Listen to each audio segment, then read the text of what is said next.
ఒకసారి నీ మొహం చూపించు.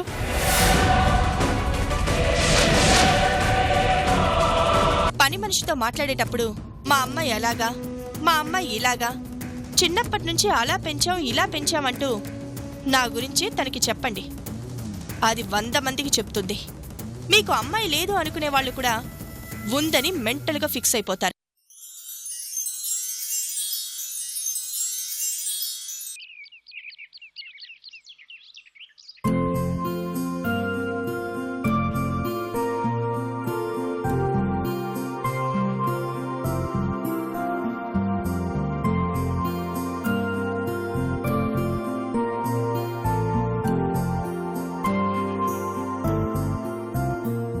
ఎంత బతుకు బతికి దానింట్లో పనిచేయాల్సొచ్చింది చూడు.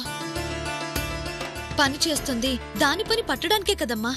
దూరంగా ఉండి దాన్నేదో చెయ్యాలి అనుకోవటం కన్నా దానికి దగ్గరగా ఉండి దాని అంతు చూడటం సులభం కదా. కళ్ళ ముందే ఉంటుంది కాబట్టి దాని ఎత్తులేంటో ఎలా మునిస బేగంలా నమ్మించే ప్రయత్నం చేస్తుందో తెలుస్తుంది. నువ్వు చెప్పేది నిజమేనమ్మా. నువ్వు వెళ్లేదారి తప్పు అంటలేదు. ఒక పని మనిషిగా దాని దగ్గర పనిచేయాల్సొస్తుందనే నా బాధ. తప్పదమ్మా. ఆయన్ని విడిపించుకోవడం కోసమే కదా నేనేం చేసినా.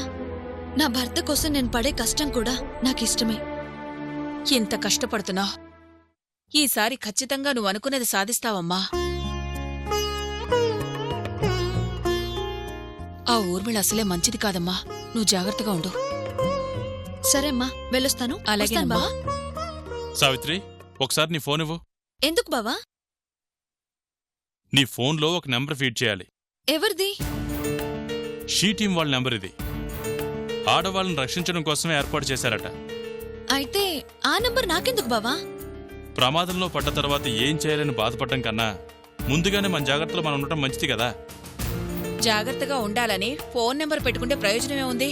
ఊర్మిళతో ఎప్పటికైనా ప్రమాదమే. అలాంటి దాంతో తిరుగుతున్నప్పుడు మన జాగ్రత్తలో మనం ఉండాలి కదా. మనం జాగ్రత్తలో ఉండాలి గాని ఎవరినో నమ్ముకుంటే ప్రయోజనం ఏముంది? ఈ షీ టీం పేరు ఈ మధ్య బాగా వినిపిస్తుంది సావిత్రి. ఆడవాళ్ళు ఎవరన్నా ప్రమాదంలో ఉన్నారు అంటే వాళ్ళని రక్షించడం కోసమే ఈ టీంని పెట్టారంట. ఏ టీం అయినా ఎక్కడో ఉండి ఫోన్ చేస్తే వాళ్ళొచ్చి కాపాడటం ఎలా కుదురుతుందిలేరా? వాళ్ళన్నీ సర్దుకుని వచ్చేసరికి జరగాల్సిన నష్టం జరిగిపోతుంది. చాలా మంది అలా అనుకునే అశ్రద్ధ చేస్తున్నారు. ఎవరు ఎక్కడ అపాయంలో ఉన్నా ఒక ఫోన్ కొడితే ఈ షీ టీం వాళ్ళు ఆ ఫోన్ నెంబర్ ఎక్కడి నుంచి వచ్చిందో ఆ ఏరియా పోలీసులకు సమాచారం ఇచ్చి ఫోన్ వచ్చిన క్షణాల్లో అక్కడికి వెళ్లి ప్రమాదంలో ఉన్న వాళ్ళని రక్షిస్తారట. ఆడపిల్లల గురించి ఆలోచించి పోలీసులు పెట్టిన ఈ షీ టీం నెంబరు ప్రతి ఆడపిల్ల దగ్గర ఉండాలి. ప్రమాదం ఎప్పుడూ ఊహించని విధంగా వస్తుంది కాబట్టి ఈ నెంబర్ ఉంచుకోవడం మంచిది. అబ్బో, పర్వాలేదురా. నీకు ఈ మధ్య చాలా విషయాలు తెలుస్తున్నాయి. ఈ విషయాలన్నీ మన ఎస్ఐ గారే చెప్పి ఈ నెంబర్ ఇచ్చారత. అవునా? ఇదేదో బాగానే ఉందిలేమ్మా. సరే అమ్మా, ఇప్పటికే ఆలస్యమైంది. వెళ్ళొస్తాను. జాగ్రత్తమ్మా. వస్తాను బావా.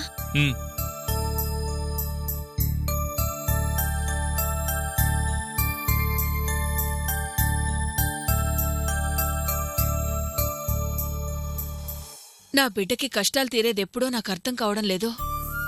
తీరిపోతాలేత. ఈసారి ఊర్మిళ సావిత్రి చేతిలో ఓడిపోక తప్పదు.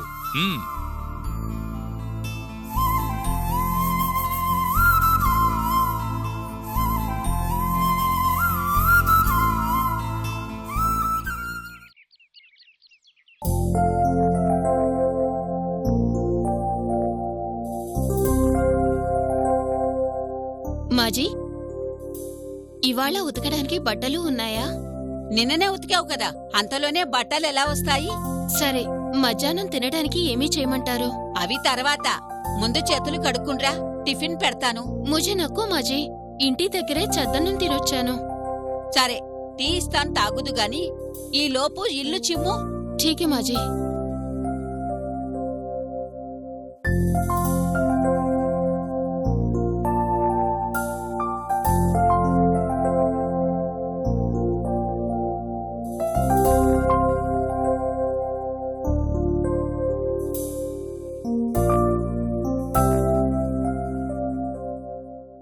ముంతాజ్, పहले చాయ్ పియో. ఠీకే మాజీ. నువ్వు చాయ్ తాగుతూ ఉండు, నీకొకటి తీసుకొచ్చి చూపిస్తాను. క్యా హై జీ? చూపిస్తాను కదా.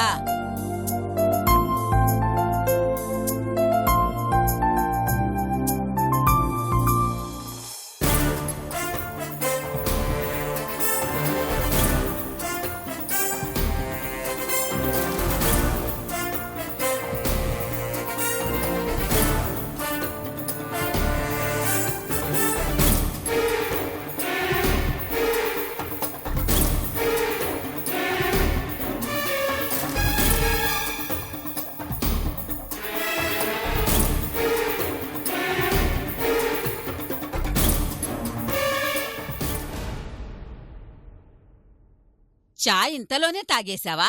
हाँ जी, కైసా హే? बहुत अच्छा है। నా చేతి టీ అంటే నా బేటీకి చాలా ఇష్టం. ठीक है जी। సరే, ఈ ఆల్బమ్ చూడు. क्या है? దేకో పెహలే దేకో. उम,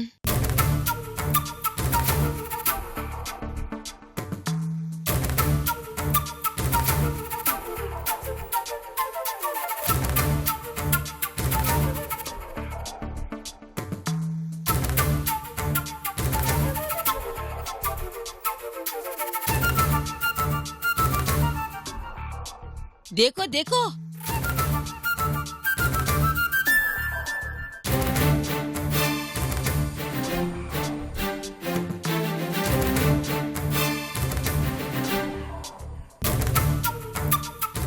ఇవి కూడా చూడు.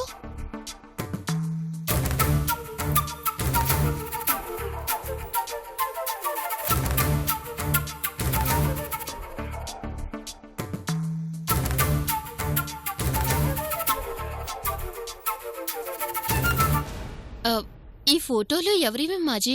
ఎవరి ఫోటోలో చెప్పుకో. ఎవరివో తెలియడం లేదు. సోచ్కే బోల్. మీకీ ఫోటోలా? నాకీ ఫోటో ఎలా ఉంటది? అవి పూరా మా బేటీకి ఫోటోలు. ఆప్కా బేటీకా? ఆ, చిన్న వయసు నుంచి ఫోటోలన్నీ తీసి పెట్టాం, పెద్ద అయినాక చూసుకుని ఖుషి అవుతదని.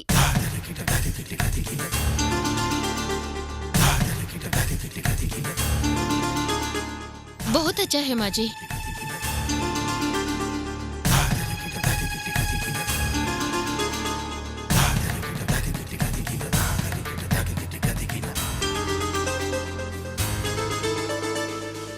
ఊర్మిళ వీళ్ళకి బాగా ట్రైనింగ్ ఇచ్చినట్టుంది. నిజంగానే కూతురని నమ్మించడానికి బాగా యాక్ట్ చేస్తున్నారు. పని మనిషిని ఇంతగా నమ్మించాలని చూస్తున్నారు. ఊర్మిళ తన ఊర్మిళ కాదు అని నమ్మించడానికి పెద్ద ఎత్తున ఇప్పటినుంచే ప్లాన్ చేస్తుందన్నమాట. ఎవ్వర్ని నమ్మించినా నన్ను నమ్మించలే ఊర్మిళ. నీ అసలు రూపం నేను బయట పెడతానుగా.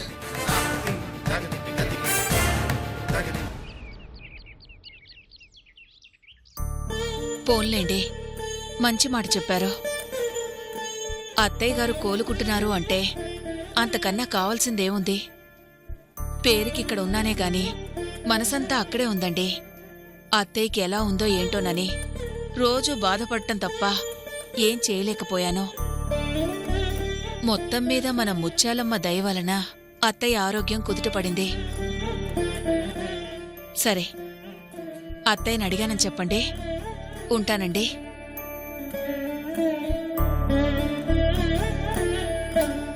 ఏంటత్తయ్య, అమ్మమ్మకి తగ్గిందంటున్నా? ఆ, కొద్దిగా కోలుకుందట. ఇక ప్రమాదం లేదని డాక్టర్లు చెప్పారట. నిజంగా నువ్వు చాలా గొప్పదానివత్తా. ఇక్కడ ఇన్ని బాధలు పడుతూ కూడా అక్కడ మావయ్యని కంగారు పెట్టకుండా, ఇక్కడ విషయాలు చెప్పకుండా బాగానే సర్ది చెప్పావు. మరి తల్లికి బాలేక ఆయన బాధలో ఆయనుంటే ఇవన్నీ చెప్పి ఆయన్నెక్కడ బాధ పెట్టమంటావురా? మరి అంతగా ఆలోచించే నువ్వు ఊర్మిళ విషయంలో మాత్రం ముందు వెనక ఆలోచించకుండా అలా ఎలా కొట్టుపారేసావత్తా? నిజానికి ఆ రోజు వాళ్ళు అడ్డుపడకపోతే దాన్ని చంపి పారేసుండేదాన్ని.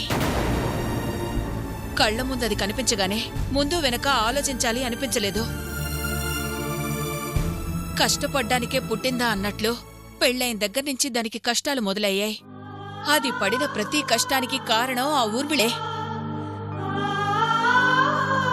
తెలిసి తెలియక ఒకరిని ప్రేమించి మరొకరిని పెళ్లి చేసుకొని మనసు చంపుకోలేక నిజం చెప్పి భర్తకి దూరం అవుదాం అనుకుంటే, నిజం తెలిసాక కూడా నా అల్లుడు చూపించిన ప్రేమకి అభిమానానికి లొంగిపోయి నిజమైన ప్రేమ అదే అని అర్థం చేసుకొని తనకి దగ్గరవుదాం అనుకునే సమయంలో ఆ ఊర్మిళ అడ్డుపడి ఆ రోజు నుంచి ఈ రోజు వరకు నానా కష్టాలు పెడుతుంది. నా బిడ్డ కడుపు నిండా తిండి తిని కంటి నిండా నిద్రపోయి ఎన్ని రోజులైందో. అందుకే ఆ ఊర్మిళ నా కంటి కనిపించగానే ఒళ్ళు తెలియలేదు. నా బిడ్డ కష్టాలకి కారణం ఇదే కదా అన్న కోపం నేను ఏం చేస్తున్నానో నాకు తెలియనివ్వలేదు. అందుకే అలా కొట్టేశాను. నువ్వు చేసింది తప్పు కాదు గాని ఊర్మిళను నువ్వు కొట్టి జైల్లో పడినప్పుడు నిన్ను బయటికి తీసుకురావడానికి సావిత్రి పడిన బాధ నీకు తెలీదత్తా. నిన్ను బయటికి తీసుకొచ్చే వరకు మన ఎస్ఐ గారి చుట్టూ స్టేషన్ చుట్టూ తిరిగి ఎస్ఐ గారు కూడా తన వల్ల కాదు అనేసరికి చివరికి శత్రువైన ఆ ఊర్మిళ దగ్గరికి పోయి ఏం మాట్లాడిందో ఎలా చేసిందో నిన్ను బయటికి తీసుకొచ్చింది. నిజమేరా, ఆవేశంలో నేను చేసిన తప్పు సావిత్రిని బాధ పెట్టింది. ఉన్న బాధలు చాలవని నేను బాధ పెట్టాను. అందుకే ఇక నుంచి మన వలన సావిత్రి బాధపడే పరిస్థితి రాకూడదనే తనకి తోడుగా ఉంటూ మనం చేయగల సాయం చేద్దాం. ఇలా అర్థం చేసుకుని సావిత్రికి మనం అండగా నిలబడగలిగితే ఆ ఊర్మిళ మీద మన సావిత్రి గెలవడం ఖాయం, తమ్ముడు బయటికి రావడం ఖాయం. ఆ రోజు ఎప్పుడొస్తుందా అని ఎదురుచూస్తున్నాన్రా. ఎంత త్వరగా వస్తే అంత త్వరగా దాని జీవితం బాగుపడుతుంది. వచ్చేస్తలే అత్త, అందులో అనుమానం లేదు.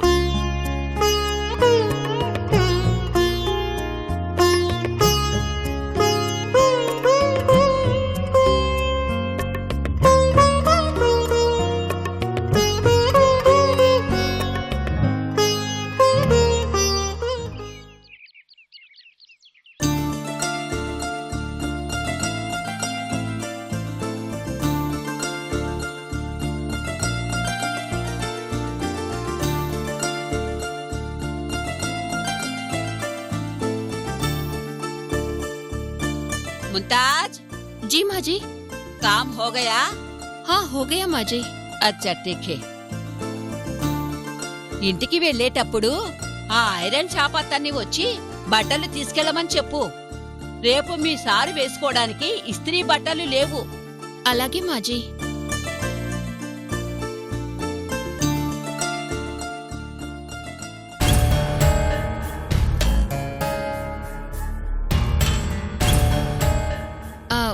అవును మాజీ, అంత చిన్న వయసు నుంచి మేంసాబ్ ఫోటోలు తీశారు, జాగ్రత్తగా దాచిపెట్టారు కదా. మరి అన్ని ఫోటోల్లో ఎక్కడా మీరు కాని సాబ్ కాని లేరేంటి?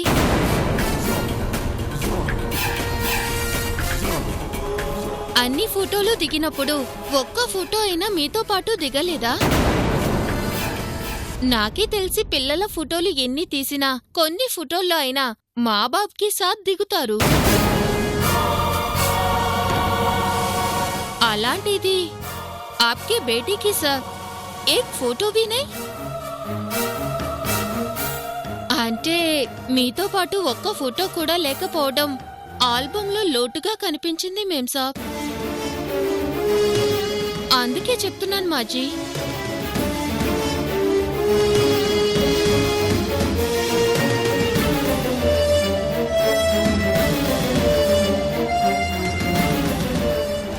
సరే సరే, కామ్ దేఖ్ లో.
నీకేం భయం లేదు.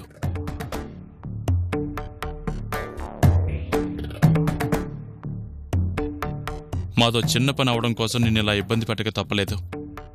కట్లు విప్పగానే అరిచే ప్రయత్నం చేయొద్దు. అరిచినా కిలోమీటర్ అవతల ఉండే జనానికి వినపడతాం, సరేనా? సరేనా?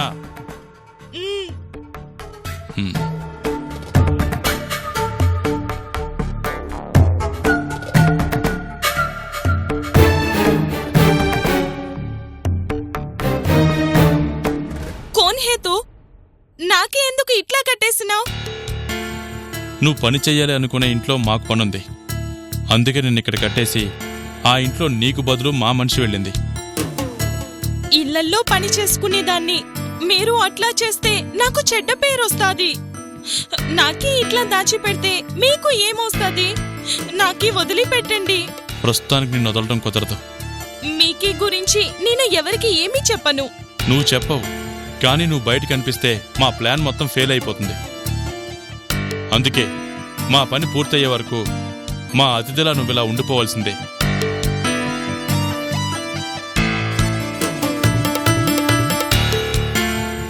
చూడు, నీకోసం టైంకి తిండి ఎలా తీసుకొచ్చానో, ఇలా నీకు ఎలాంటి ఇబ్బంది లేకుండా టైంకి అన్నీ వచ్చేస్తాయి. హాయిగా తిని నిద్రపో. ఇదిగో తీసుకో తీసుకో.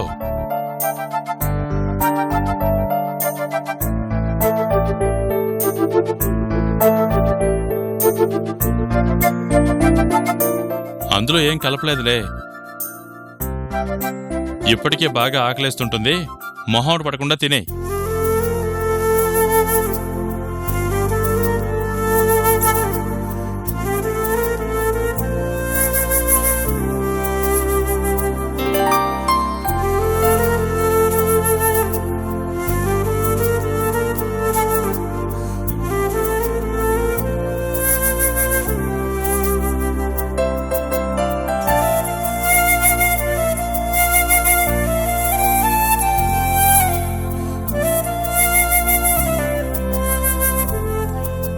మీ పని ఎప్పుడు అయిపోతుంది? ఖచ్చితంగా టైం చెప్పలేను, కానీ త్వరలోనే అయిపోతుంది.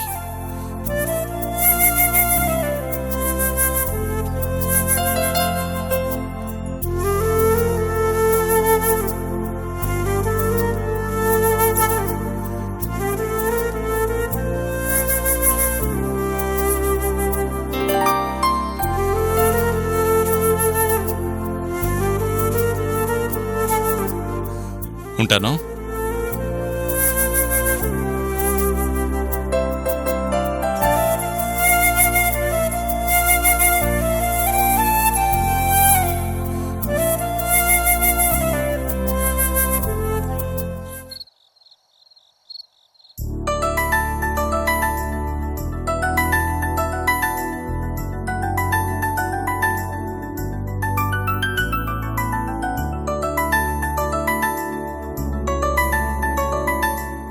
ఏమ్మా, ఈ రోజేవైనా కొత్త విషయాలు తెలిసాయా? కొత్త విషయాలు అంటే ఊర్మిళ మున్నిసా బేగమని నమ్మించడానికి చాలా గట్టిగా ప్లాన్ చేస్తున్నారని అర్థమైంది. ఎలా? ఊర్మిళ చిన్నప్పటి ఫోటోలంటూ ఆల్బమ్ ఒకటి నా చేతికిచ్చారు. అందులో 2 సంవత్సరాల వయసు నుంచి ఇప్పటిదాకా ఫోటోలన్నీ ఉన్నాయి. అవునా? ఉమ్, అది తను ఊర్మిళ కాదు అని నమ్మించడానికి చెయ్యాల్సిన ప్రయత్నాలన్నీ చేస్తుందన్నమాట. అవునమ్మా. దానికి బెయిల్ రావడం తప్పైపోయింది. లోపలే పడేసి ఉంటే ఇవన్నీ చేయగలిగేది కాదుగా. ఫోటోలు పుట్టించినందువల్ల ఏమవుతుందమ్మా? ఇప్పుడు ఆ ఫోటోలు చూపించినా అది మున్నిసా బేగం కాదు, దాని అమ్మా నాన్నలుగా నటిస్తున్న వాళ్ళు ఒరిజినల్ కాదు అని అర్థమైపోతుందిగా. ఎలాగమ్మా? ఫోటోలైతే ఉన్నాయి గాని అందులో ఎక్కడా అమ్మా నాన్న లేరు. అన్ని ఫోటోలు తీసిన వాళ్ళు పిల్లలతో ఫోటో దిగకుండా ఉంటారా? అంటే వాళ్ళందరూ కలిసి దిగిన ఫోటోనే లేదా? ఉహుం, ఒక్కటి కూడా లేదు. అన్నిట్లో ఊర్మిళ ఒక్కతే ఉంది. పిల్లలతో ఫోటో దిక్కుండా ఎలా ఉంటారమ్మా? ఈ ఆధారం చాలదా వాళ్ళు అసలమ్మా నాన్న కాదు, అది ఊర్మిళ అని చెప్పడానికి? చిన్న చిన్న వాటిని ఆధారాలు అని కోర్టుకు వెళ్ళలేమత్తా. కోర్టుకి ఆధారాలు చూపించాలంటే పక్కాగా ఉండాలి. నకిలీ అమ్మా నాన్న అయినా వాళ్ళిద్దరూ అమ్మా నాన్న, అది ఊర్మిళ కాదు మున్నిసా బేగం అని వాళ్ళు చూపించారు చూసావా? అంత పకడ్బందీగా ఉండాలి. బావ చెప్పేది కూడా నిజమేనమ్మా. చిన్న చిన్న ఆధారాల్ని నమ్మరు.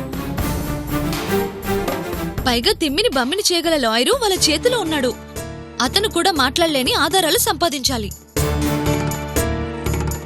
నిజమే, ఊర్మిళని ఊర్మిళ కాదు అని నిరూపించగలిగాడు అంటే అతన్ని మనం దృష్టిలో ఉంచుకోవాలి. అవును బావా. అవును, పాపం ఆ అమ్మాయి దగ్గరికి వెళ్ళావా లేదా? అక్కడి నుంచే వస్తున్నా. ఏ ఇబ్బంది లేదుగా? జాగ్రత్తగా దాచిపెట్టావా? ఆ విషయంలో ఏ టెన్షన్ లేదు. ఏ పూటకు ఆ పూట తిండి పెడితే చాలు. ఏ గొడవ చేయలేదా? ఏం లేదులే, మా పని అయ్యేంత వరకు నీకు ఈ బాధ తప్పదని కూడా చెప్పాను. ఆ అమ్మాయి విషయంలో మాత్రం చాలా జాగ్రత్తగా ఉండు బావా. ఆ అమ్మాయి తప్పించుకుంది అంటే ఊర్మిళ ఇంట్లో ఉంది నేను అని తెలిసిపోతుంది. అదే జరిగింది అంటే నేను పడ్డ కష్టం వృధా అయిపోతుంది. తను తప్పించుకోకుండా చూసుకునే బాధ్యత నాది. నువ్వు ధైర్యంగా ఉండు.